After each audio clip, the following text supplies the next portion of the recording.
saya yakin kamu itu pasti banyak yang bilang, pasti banyak orang underestimate kamu. Ya. Cuma bilang, ini Dian Sastro, kita pasti role yang buat dia cakap-cakap doang saja. Ya kan? Benar kan? Jadi I think kamu setiap kali mau shop itu, kamu juga terus mau try to prove bahwa, I'm more than a pretty face gitu. Ada nggak kayak gitu? Ada.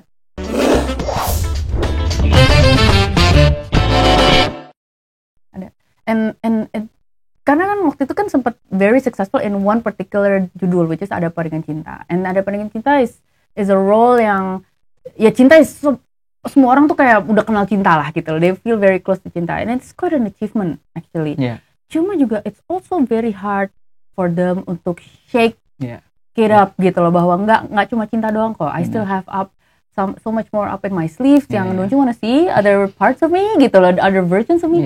Mereka nggak bisa lihat, even though I show them sebagai penyanyi dangdut, sebagai pembunuh lesbian, sebagai everything, macam-macam, Kartini, sebagai Aruna yang tukang makan. Mereka cuma mau inget itu aja, and sometimes gue ngerasa nggak fair juga ya gitu lah. Cuma akhirnya ya makin kesini nggak mau terlalu dipusingin gitu loh. I did my best in every of my role. Yang kena tuh udah it's beyond my control.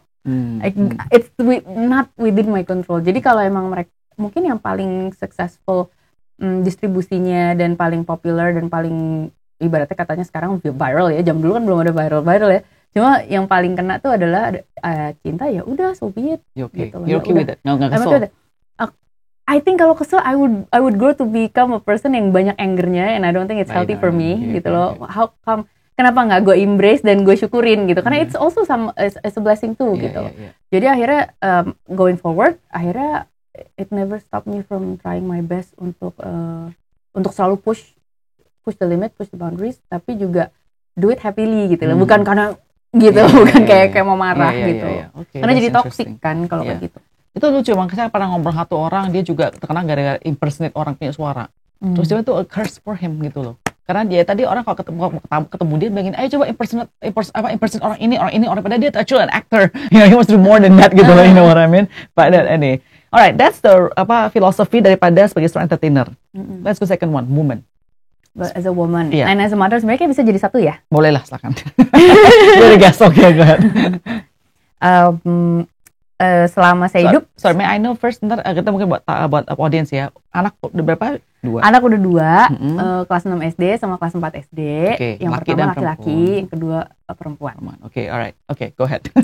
sebagai seorang perempuan juga saya setiap hari saya ngejalanin hidup saya, dan saya selalu kayak dihadapkan sama beberapa situasi yang bikin saya jadi bertanya gitu loh. Apa sih artinya jadi perempuan? Apa artinya saya jadi perempuan kalau saya di lapangan pekerjaan ini? Apakah berbeda kalau saya aktor perempuan sama kalau saya aktor saja? Aktor laki-laki atau aktor tuh, actress tuh adalah nama feminin dari aktor.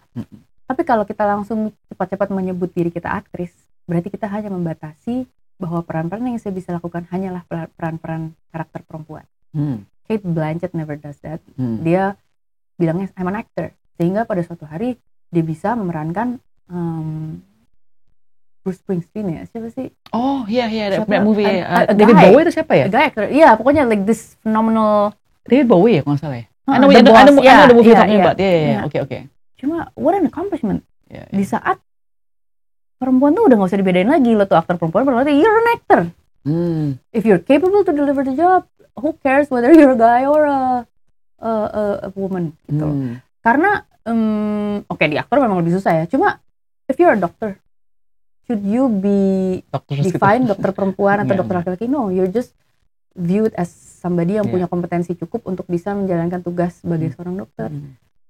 Dan kayaknya dalam segala profesi di dunia ini, dalam segala bidang, aku percaya bahwa perempuan itu sebenarnya manusia dan punya kemampuan yang sama secara intelektual, secara physical juga sebenarnya kalau dibina gitu ya, bisa jadi tentara gitu loh. Misalnya something very physically rigorous gitu, apa sih gitu.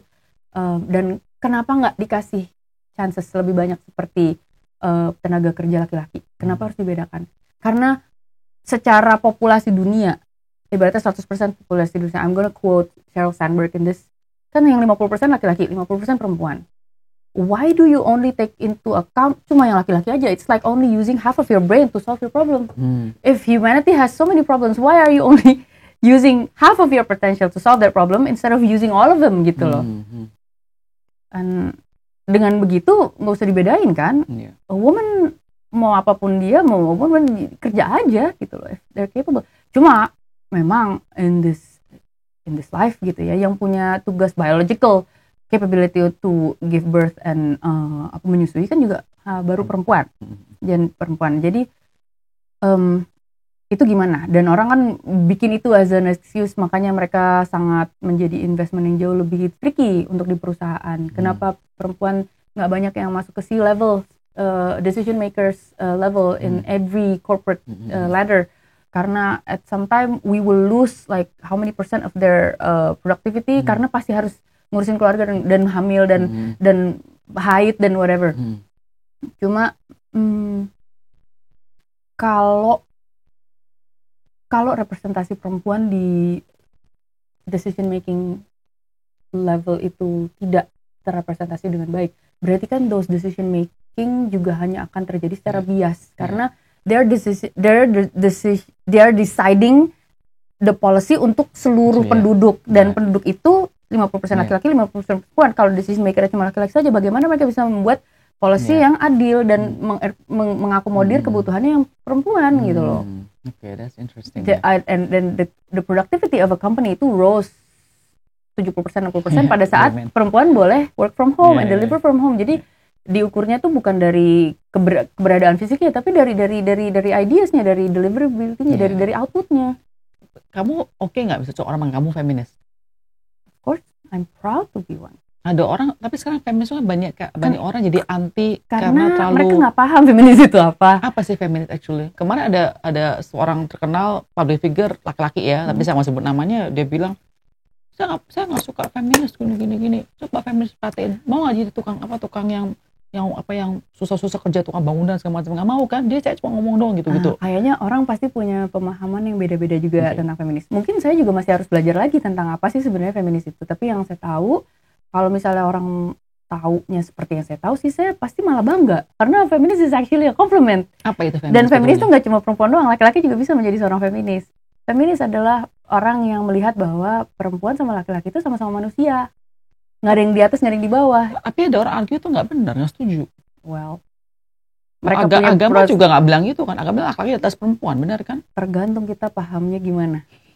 I don't think agamanya yang bilang gitu. I think orangnya yang memahami agamanya yang melihatnya kayak gitu. Tapi aku juga bukan ahlinya, aku juga masih belajar gitu. Aku juga bisa salah. Tapi kalau aku sih malah seneng dan bangga karena aku bisa ngelihat bahwa perempuan itu punya potensi yang sama besarnya dalam dunia kerja seperti laki-laki, and mereka punya hak-hak untuk bisa mencari penghidupan sendiri yang perlu kita bantu gitu loh. I think semua perempuan punya kebutuhan untuk bisa menafkahi dirinya sendiri, dan kalau misalnya mereka punya akses untuk menjadi breadwinner atau memberikan kontribusi finansial untuk pemasukan keluarga, kenapa enggak? Kenapa hanya bapaknya aja yang disuruh kerja? Gitu loh. Kenapa enggak ibunya juga bantu? It's gonna increase the livelihood of this family gitu loh. Kenapa yang di sekolahin cuma anak laki-laki doang? Kenapa enggak yang perempuan juga diberikan akses pendidikan tinggi gitu? Ada orang nggak suka feminis karena mereka merasa feminisme sekarang ini terlalu militant. Industri-nya laki-laki tuh kayak didemonize banget gitu loh. Enggak, aku nggak kayak gitu. I'm not a man hater. I love my husband. I think untuk bisa perempuan maju, untuk perempuan bisa menjadi seorang ibu dan wanita karir pada saat yang sama, itu perlu dibantuin banget sama suaminya. Suaminya juga perlu take turns ngejagain anaknya, karena you cannot do it alone. It's a two-man job gitu. Jadi feminisme bukan anti-man ya? Enggak, aku bukan feminis yang jadi man hater.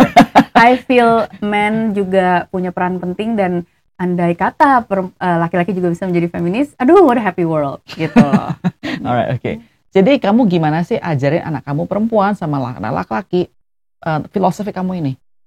Aku selalu bilang sama anak aku yang perempuan sama laki-laki that they are buddies, they are a team, they need to help each other, they are different, they have different bodies, they have different roles, tapi dua-duanya sama, jadi nggak ada yang lebih special, nggak ada yang didapat keringanan-keringanan juga kalau ada chores gitu loh, dan dua-duanya punya tanggung jawab untuk menjaga satu sama lain. Your brother will protect you, and yes, your sister will protect you too. So you both need to be there for each other. Okay. Gitu. Alright. Tahu saya bahwa kamu adalah seorang ibu dari special needs ya? Iya. Special needs. Okay. How hard is it? Saya cukup beruntung. Jadi saya termasuk dapat very mild case. Gitu. Dan akhirnya sekarang sudah dianggap nggak masuk dalam spektrum lagi. Anak saya yang pertama itu waktu kecil didiagnosa kayaknya masuk dalam spektrum dan memerlukan intervensi terapi untuk bisa tumbuh secara normal. Jadi ada kayak development issues gitu. It is hard for me karena awalnya secara finansial juga berat karena jadi harus terapi dan itu mahal.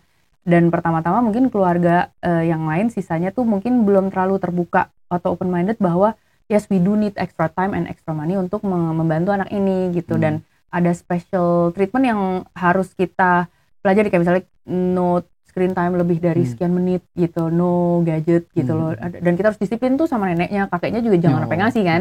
Ada beberapa makanan yang kalau bisa dihindari gitu, kayak dairy, gandum, gluten gitu-gitu.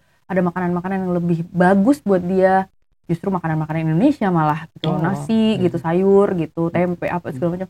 Instead of apapun yang berbasis susu atau keju ataupun gandum, roti-rotian gitu, lebih sensitif. Ternyata itu ada hubungannya sama pencernaan. They can get health ya? Oke. Ada kayak gitu-gitunya sih. Oke. Tapi hardnya tuh secara financially, secara emotional gimana ya? It was not easy, cuma justru hardnya tuh bukan, aku juga nggak terlalu blame myself about it ya, karena I did a lot of research. Ternyata in my generation, ternyata kayak 1 dari 3 keluarga tuh anaknya masuk spektrum semua. I think it has a lot to do with the food that my generation eats. Well, your generation and going forward. Going forward, karena my mom, waktu ada mama saya, angkatannya mama saya tuh belum ada fast food banyak di Indonesia. Iya, benar sih. Angkatan saya udah banyak fast food, mulai brand-brand itu kan zaman Orde Baru akhir kan, mulai masuk dari ayam goreng ini, burger itu, dan semua saudara-saudara tuh masuk brand-brand internasional dan and we eat them, it's affordable gitu loh, dan enak, it's quick fix gitu loh, uang jajan kebeli segala macam. And look at us, anak-anak kita hampir semuanya, sepupu saya tuh hampir semuanya di setiap keluarga ada. And I don't judge them karena it's nobody's fault. I think it's genetically mutation gitu. Jadi kayak emang dari makanan kayaknya. Jadi kalau mau lebih sehat lagi dan mau menghindari diri dari kemungkinan-kemungkinan itu, kalau mau kita makannya jangan fast food sama processed food. Kalau mau kita balik ke masakan rumah, masakan beli di pasar gitu. Kamu bisa jadi proponen untuk healthier. Kan tahu saya mau ada catering yang restoran yang lebih healthier itu kan, benar kan? Oh, itu sepupu saya tukang masak. Jadi saya waktu itu saya partner up sama dia. Benar kan? Yang jadi healthier and stuff like that, benar kan ya? Tapi cuma sementara sih waktu itu. Karena dia masih jalan dia sendiri. Maksudnya that's the reason why deriving from your punya situation personally. Enggak, itu cuma buat cari cuan aja. Sama pengen kurus. I love it. I love how she's very practical. Sampai gini-gini. Alright. So your job sekarang ya sebagai entertainer, sebagai mom itu, mana yang paling susah? As a mom. Karena kita grow terus, anaknya kan grow terus, dan sekarang udah fase beda lagi sama 6 bulan lalu gitu. Sekarang fase anaknya mulai insecure secara badannya, am I fat, am I dan itu kan body image kan something very delicate. Kalau saya salah ngajarinnya, then I will grow somebody yang selalu self-conscious physically, dan I don't want them to be unhappy karena itu. Jadi bagaimana saya bisa memperkenalkan body image yang positif gitu, yang every kind of body is beautiful. Jadi happy about it, apa segala macam. Jadi jangan, saya pilih-pilih diksi itu harus banyak belajar sih, harus baca dan baca buku parenting, baca artikel-artikel, banyak deh, harus diserap semuanya. Kita selalu belajar. Anak-anak kamu tahu nggak sih kamu tuh populer? They're starting to. Saya kayak bisa anak sekolah gitu bilang, mama lu gini jadi, atau di mall ketemu. Bunda, mbak siapa gitu, ada one of the security mbak di sekolahnya, dia minta fotonya Bunda kalau bisa. Oke, namanya mbak siapa, ya kirim. Mereka pernah nonton film kamu nggak? Pernah. They watch Ada Pernikahan Cinta 1. Oh, udah boleh. And Ada Pernikahan Cinta 2 with me of course. Okay. So I need to educate. You know that it's called acting kan? Iya, I understand Bunda gitu. So do you think I did a good job? oh bunda you make me proud. Oh ya. Gitu. Oh really gitu. Bunda you cool. Dia ngeliatnya aku umur 19 tahun. Dia ada bunda satu. What do you think? What do you mean? So I'm not cool now gitu. Makanya udah ketemu sama Nico nggak? Udah. ketemu Nico itu I know that's your friend yang jadi chef kan di Aruna kan juga aku ketemu. Gitu. Oh that's interesting. Wow you guys are older ya. Thank you very much. Jadi kayak gitu. Okay, would you be okay misal anak kamu salah satunya atau both of them mau masuk dalam dunia entertainment? Knowing what you have gone through loh. Ya. Aku oke asal pertama-tama mereka mungkin selesaikan seluruh pendidikan formalnya dulu. Like I did. S1 at least. Kamu S2. Kamu S2 soalnya. Ya. Aku tapi kan mulainya very early. Modeling aku dari SMP kan. And it's quite hard. Okay. Dan waktu itu kan mamaku juga lagi sibuk wanita kerja. Jadi kalaupun aku kasih, aku bakal temenin. And I would provide them with all the guidance and the psychological guidance that they need gitu loh. Karena it's gonna be very hard.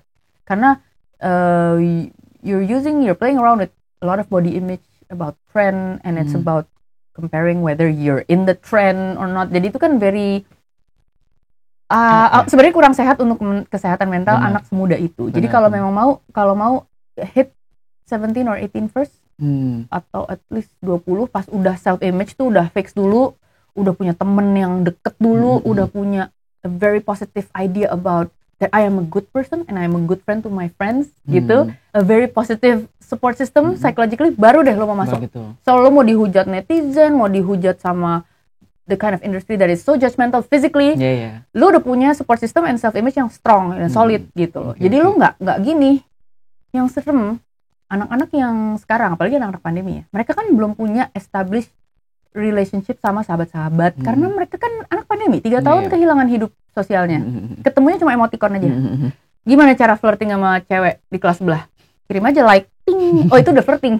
Zaman dulu kita di sekolah kan harus caper dulu, lihat-liatin dulu dari jauh ya kan, diliatin balik, oh enggak deh gitu, misalnya gitu kan. Itu zaman sekarang nggak ada, tinggal like aja, oh that means he likes you. What gitu, it's such a different way of flirting. Jadi kalau mau establish dulu yang solid sih, kalau mau like real relationship with friends, with families, and then when this kid is psychologically udah solid gitu ya, udah strong foundationnya, ya baru kalau mau yuk, and then it's also guided, nggak sendiri juga. Kamu jadi itu ya mamager namanya ya. Mama actually. Or my mom, nanti aja aku import juga jadi chaperone. Menurut kamu susahan aktris zaman dulu pas kamu baru mulai, pas kamu tahun 2000-an ya, atau sekarang dengan social media ini? I think susahnya beda. Jadi kalau zaman aku dulu susahnya tuh you face your criticism itu dari wartawan infotainment tuh langsung in front of your face, like hard on gitu loh, ketemu langsung berhadapan.